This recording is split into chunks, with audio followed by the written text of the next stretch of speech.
Playing hurt is expected in the cowboy world. It's part of the cowboy mentality.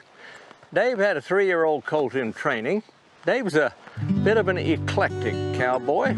He paints eggs, and he likes Yoko Ono's music, and he's read Jack Kerouac's book, On the Road. So it was not unusual to find him in the round pen, wearing shorts and Birkenstocks, and throwing an English saddle on the colt. Sometimes horses disguise their resentment of a horse trainer's smug arrogance by cooperating. Other days they just say, "Stick it in your ear." The colt bucked him out of his Birkenstocks, over his head and into the fence, and Dave found himself on the ground, hip locked.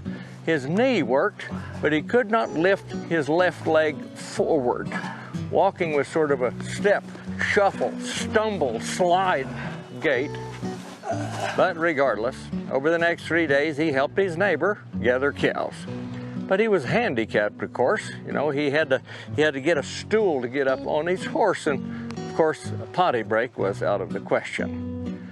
Well, Saturday came with no improvement, but he was adjusting. And though he could still not lift his leg, he could bend over. So when Uncle Herman called and asked if he would shoe his horse, Dave said, "Sure, just bring him on over." Well, Dave had gotten around to the offside hind leg, and he was holding the hoof in his hands. The horse began leaning his huge haunch on Dave's back, crushing him. He slowly collapsed as 1,200 pounds pressed down and slid along his spine. Dave said he heard 3 little clicks like a grandfather's clock.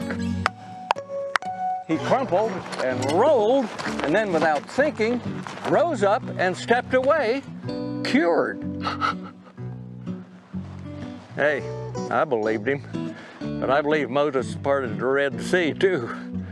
I've heard of equine chiropractery, but not exactly in that context. In conclusion, Dave answered the classic question, is there a doctor in the horse? This is Baxter Black, with apologies from out there.